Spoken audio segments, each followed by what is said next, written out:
I'm Gungun. Welcome to my YouTube channel. I'm creating a playlist wherein I would invite the people who have cracked your dream companies so you can subscribe to know more about their journey. In this particular video, we have Himanshu with us who has cracked intern at Searce, and let's know more about him. Hey Gungun, how are you doing? Yeah, I'm good, doing good. So I'll just start by briefly introducing myself. Hi everyone, I'm Himanshu. I graduated in the year 2025 and I've been fresh out of college since the month of July. So the last semester of our college was a total industrial internship period. So that's where my journey begins. I secured a 6 months internship as an ML engineer at Sears starting in January. At the conclusion of the 6 months period, I successfully converted full time and have been working as a full time employee as a machine learning engineer, AI engineer at CS for the last 2 months. Okay, got it. And let's just start about that opportunity. How did you got this opportunity? Yeah, so it was an on campus opportunity. CS approached our campus, which is NIT Surat, and the opportunity was open for all branches to begin with. And as far as I remember, there was no CGPA criteria as such. We got aware of this opportunity and we could just submit our resumes and apply.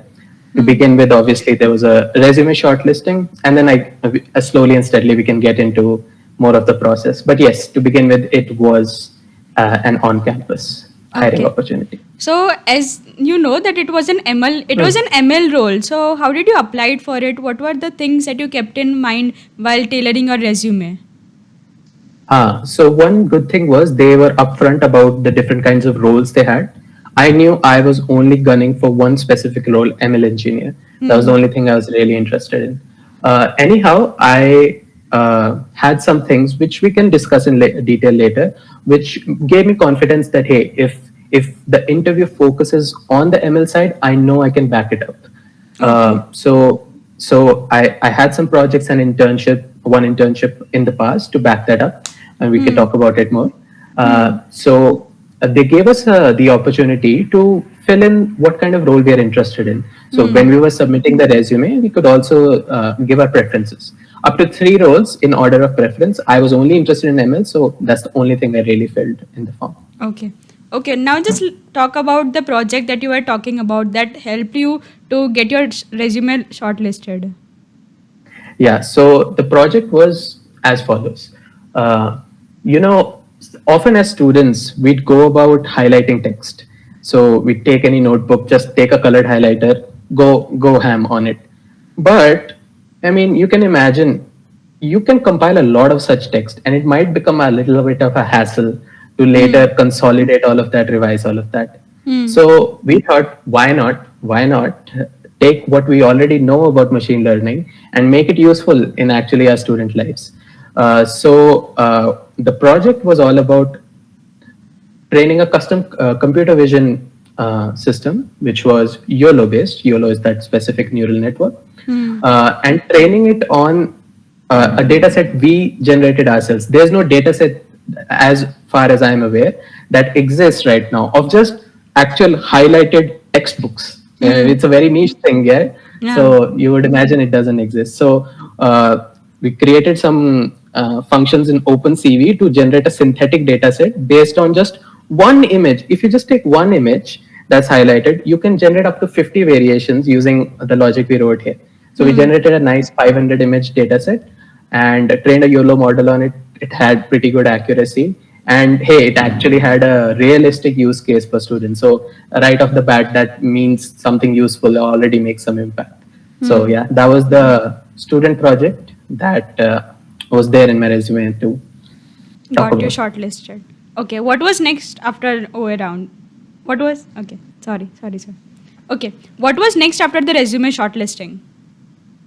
Yeah, so after the shortlisting, there was a online assessment. The online assessment, surprisingly, actually, was not focused on like computer science specific, like DSA rounds and all that we're used to. No, instead, CS opted for asking very general aptitude-based questions. And there were some computer science fundamental questions. You can imagine the very basics of algorithms, O of n, O of log n, like what is the time complexity, some very basic questions, nothing too fancy really. And I think it was just generally to get a sense of, hey, is this candidate just sharp in their mind? Because their strategy was, hey, we're keeping it open for all, and there are multiple roles, and so they wanted to keep the OA as just a simple filter to get the sharp candidates out, and then they can filter onwards in the interviews. Yeah, that was the OA. Okay, okay. And okay, OA के बाद, so how did you prepare for your OA? Yeah, so as things go, you're in your final year, you're always in that preparation mode. You're opening lead code at least 3 times a day. You're practicing DSA, and generally aptitude questions are something we engineers are often very well practiced at. So it doesn't really need specific practice, although I suppose you could sharpen your skills on GFG. But I didn't opt to do any such thing. I was just generally prepared with a good level of computer science fundamentals, and aptitude questions are something I felt I could handle. So my preparation was just nothing specific, just an overall readiness for the placement season that any final year student would anyhow be doing. Okay, got it, got it. And now okay. Now let's just jump to your interviews. How many interview rounds were there? Oh yeah, actually there were quite a few interviews. So there were a total of 3 interviews plus one group discussion. The group discussion was at the very end, so we'll talk about it at the very end. Let's talk about the interviews. So there were 2 technical interviews and 1 HR interview. To get the HR interview out of the way, it's pretty relaxed in the sense of they'll make you comfortable, and they're just getting a sense of, hey, do you have good communication skills? Can you articulate yourself well? They'll generally talk about your hobbies, get a feel for what you like. And if I had to make one recommendation, and it's not specific to CS, right? Go ahead and visit the website of any company you're applying to. Typically, they have a values page or some relevant page where they talk about their culture. Just be generally aware about what they stand for. You don't have to be a 1-for-1 with that. You don't have to make sure every one of your responses fits some value somewhere. That looks very artificial, honestly. But be generally aware, and if an opportunity comes to you to fit some of your answers appropriately, that could make a good impact. So I was generally aware. I had done that much preparation to know what was happening, but mostly just stay natural. You're an interesting human being, so just communicate that. That'll be enough for the HR interview, really. And yeah, then I can dive into the technical interviews. So it was broken down into 2 stages essentially. One was a general technical interview, and one was more of a drill down interview specific to the role I'm interested in. So let's talk about the general interview first. This just consisted of general computer science questions, so SQL queries and resume-based questions as well on top of that. So for example, I'll give an example. I had a project listed about a Chrome extension I had built. So as a background, this Chrome extension I had built along with another one of my college friends, and we made the effort. We actually got it published to the Chrome Web Store. And what's more, the Chrome Web Store team actually acknowledged it and rewarded it with a featured badge, which was a great plus for us. So we were just talking about, hey, what problem does this extension solve? How did we go about building it? What were some of the challenges? Reading documentation and so on, so on. So they got a feel for, okay, I am someone who can go through documentation, read it, implement something, and not only just implement it, leave it in the GitHub and forget about it. No, actually take it and make something out of it. So at the time of the interview, I think our extension actually had 19 users, which so I mean, it's a small number, but it's something. It's something definitely that it has been used in real life. Yeah, exactly. Some people have found it useful. So I think that was a good plus point for me. And yeah, that was about it. I'm of course not recalling it 100%, but generally speaking, it was just to get an overall sense of, hey, is this person a qualified computer science or whatever role you're applying for? Are you qualified to be in that kind of position? That concluded the general interview. Now we're getting into the real serious part of Interview. the process. Yeah, where they're really evaluating, hey, is this guy fit for the role? Now we're getting into the drill down interview. I applied for machine learning role. I didn't even keep any other role in my list. So, they really are going to test me now. So this was proper going into machine learning territory. One of the experts, they took my interview, and let's see what all we talked about, because we talked about a lot. So one basic thing was, I had opened the discussion with, hey, like, I love mathematics, I love statistics. In fact, Gungun and I have taken some courses together on statistics, fuzzy set theory, and so on.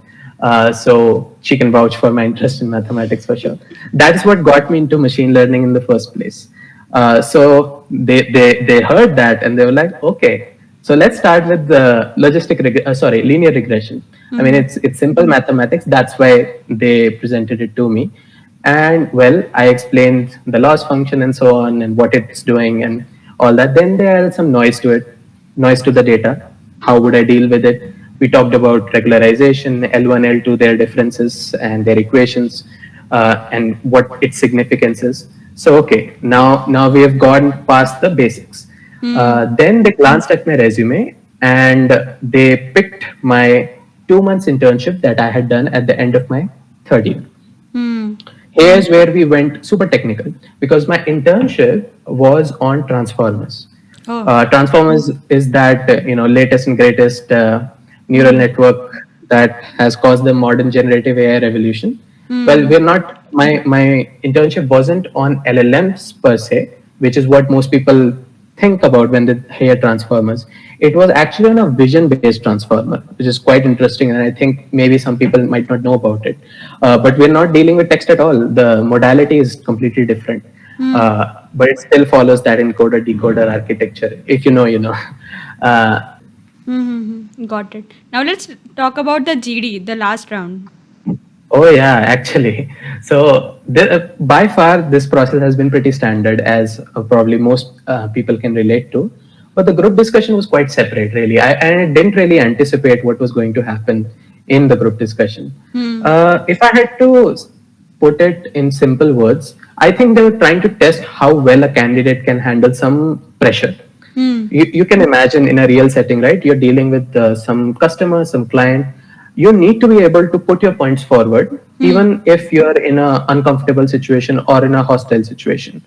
I think that kind of, let's call it adaptiveness, is what is being tested in the GD. Plus some thinking on your feet, smart, on the spot kind of thinking as well. So we were asked 1 or 2 puzzles as well. These puzzles are pretty simple. I'm pretty sure if you have some, if you have some fluid intelligence, you can think on the spot, you'll be fine. But if you want to practice GFG puzzles, that's the way to go. In fact, the puzzle I was asked was taken out of GFG only. So, that is your go-to resource. But no matter, if you can just give a good explanation, even if it's not the correct explanation, you can just reason your way through it. That was sufficient to show that, hey, you're someone who can think on a meeting live while conversing. Otherwise, there was that sense of pressure of, hey, you have to speak now. Okay. Why you're not speaking? So a bit of that, like smoking out. Hey, can you handle this? That was definitely present. I think the specifics of my particular GDS side, what would be relevant for juniors to know is, depends on who is hearing this. If you're in a 4th year, whatever communication skills you have, you roll with them. Just go into that interview, that group discussion with confidence. But I would say if you're in 1st year, 2nd year listening to this, by God, please get out of your room, go participate in those clubs, go into those events, and just get out there. That is what is going to improve your communication skills by a lot. And I understand, we all come out of JE, we've just been focusing on academics, and it might be easy for us to just stay in that mode. Okay, I'm just gonna, do what's needed, get my CGPA, get my competitive programming stuff going, or something like that. But no, this matters. This matters in the interview. It matters in your professional career. It matters everywhere. So yeah, definitely participate in those clubs. Get your communication skills going. Then things like GD and all, you'll be just fine in it. Um, do have one word of caution though. You need to have a little bit of balance in when you're speaking in a group discussion. If you're always the first to speak or you're always the last to speak, both are not good. Oh. So you need to really like just read the room kind of in that sense. I'll tell you what I'm thinking over here. So if you're always the first to speak, well, you're taking initiative. If you speak some of the times, first some of the times, that's good. It's treated as you taking initiative. If you always speak first, that could almost be taken as, oh, you want the spotlight. You want to be highlighted in the limelight, So careful over there. And obviously, if you always speak in the end, you're taken as timid, you're taken as someone who might not be able to bring out their best in a meeting and therefore derive value. So you want to pace yourself and just be natural. Even if you have to think, if you're talking with friends, obviously you would be somewhere in the middle most of the times, right? And you wouldn't be the first or the last all the time. So if you can, as natural as you can be, the better it will be for you. Yeah. So just that was really insightful. Thank you. Okay. Yeah. It must be a long journey for you, but how much happy were you after getting that final offer? I mean, it was a long journey indeed. More than happy, I would say it was just a relief. It was just a bunch of relief washed over me. I still remember it was a random tutorial class. I was sitting there and I got to know, hey, I will not be unemployed. I got a job. Hey, I mean, all of us graduates and can relate with that feeling. It's just you finally have certainty, and that really helps. So, any final piece of advice that you would like to give? Yeah. So, my advice would be tailored to people who are aiming for machine learning roles right out of bachelor's. Honestly, the opportunities for machine learning roles right after you graduate from bachelor's degree, they're very less. They're very sparse. Most companies are looking for either experienced folks. You have 3 years of software engineering experience with a taste for ML. That's one candidate. Or you're a master's pass out student, or even a PhD in certain cases. They're looking for that kind of roles. So you are going to find opportunities for machine learning. Yes, you are. But maybe they won't pay so well. Maybe that'll be a startup. Maybe it'll be a small scale company, and you're not going to get the satisfaction of a fan company to post about. But if you have a taste for this field, if you care about it one way or another, you care about the love of it, the mathematics, the sheer joy of like going into non-deterministic land and getting something of value out of it, or you're more on the lines of, hey, AI is the new trend. It's gonna just completely take over and be super relevant, super valuable. Either way, you're motivated by it. I think it is in your interest to just slog in the beginning of your career. Take that internship that's just paying you exposure and not money, and get that experience in.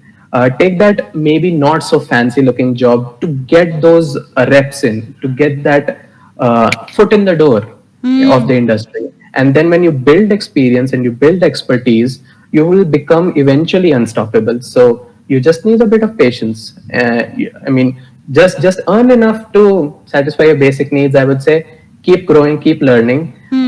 Don't care for the big stuff right at the beginning. If you are going to come into this field, you will reap the benefits later. And hey, if you love doing maths and stuff, just do it. Just take it. It'll be worth it. Got it. So this session was really insightful for the people who want their career in ML, and you are exactly the correct person who I'm approached for this particular role. So thank you for being here. Hey, thank you for having me.